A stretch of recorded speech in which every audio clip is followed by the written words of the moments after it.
Well, Rachel Ward is well known as an actor, but she's now about to make her debut as a writer and director.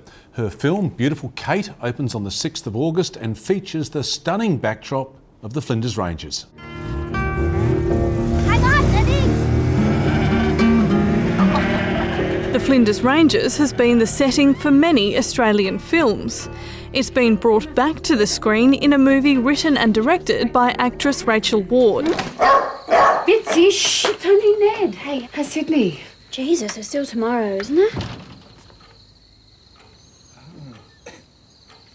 This is my sister Sally. Sally, this is Tony. Hi. Hi. In Beautiful Kate, an estranged son returns to his family home where his father is dying. Through flashbacks, the secrets of his family's past are slowly revealed.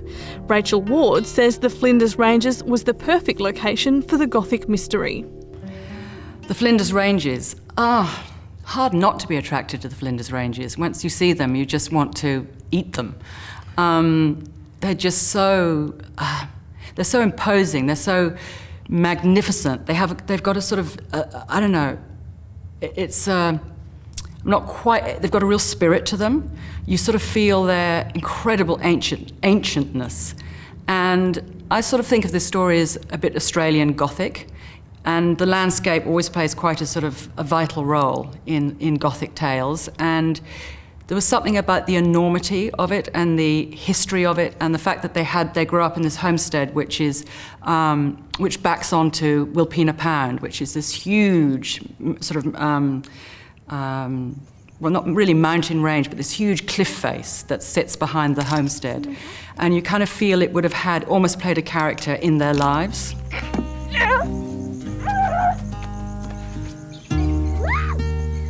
While the Flinders is only a few hours' drive from Adelaide, the movie's producers say working in a remote location always presents its own challenges. I think the most horrifying thing was we build a dam, and there was a dam on the property, but we have to have a dam, like a waterhole, in 3 various stages because the film is told in parallel narratives. There's flashback and present. And the dam that was on the property was empty. And so we had to we thought, well, the best way, because we have to have an empty dam, is we'll just scoop out and fill a dam next to it. So we flew in a special effects guy from Sydney with all these gas cylinders, and we lined this dam and sort of filled it with water. And of course it didn't work.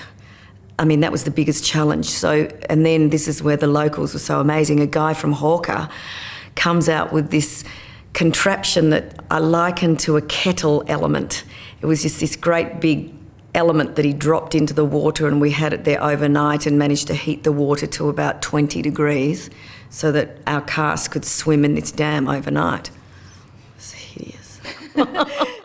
Cliff wants to see you. Why? The movie is based on the novel of the same name by the American writer Newton Thornburg. Rachel Ward has adapted it for the screen, changing the setting from Idaho in the United States to the Flinders in South Australia. I really liked the narrative voice. I loved the character of Ned. He had a very... I find him wise, sort of poignant, humorous, and sort of troubled, and he was sort of an unreliable narrator. So you didn't really quite know what was the truth and what wasn't. And I loved the way it sort of worked as a parallel narrative. I loved the way there was the story between him, contemporary story when he goes back to revisit his estranged father. And then I loved also the backstory, the story that unravels as he goes back to his home, and sort of through all these sort of visceral sense memories, all the memories of his adolescence particularly, sort of start to come back to him, opened, and he starts to particularly remember his twin sister. And just that tale, I find it very original and kind of sensual and erotic and intriguing. Close your eyes. Why? This is Nelson's hair. This is Nelson's nose. This is Nelson's stump. This is Nelson's belly. Don't look! I'm not. How did you go about adapting that from an American story set in Idaho to an Australian story set in the Flinders Ranges? Well, actually a little bit. I mean, it was definitely a hard task, but not quite as hard as you'd imagine, because it's quite a sort of universal story. I mean, it's not only a story that can happen in the Flinders Ranges, except that I think setting it in the Flinders Ranges or setting it in outback Australia enhances it, because it is about going through puberty in isolation. And growing up in a homestead, isolated homestead, and being homeschooled is obviously a perfect environment to set the story. Rachel Ward says one of the most rewarding parts of filming in the Flinders was getting to know the people there. She says the community became a part of the movie itself. I think when you take a film unit up to community, a smallish community, they definitely do become involved. They're either, the traffic cops, or they're helping with the finding the locations, or you get to know them because you're staying at the motels there, or extras, or just like we got to know the farmer of the homestead that the film is shot in. We got to know him very well. We got to know his love life. We got to know about his laundry.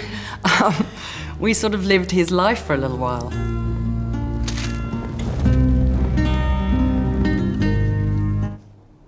And that's Stateline for tonight. You can contact us at abc.net.au/stateline/SA.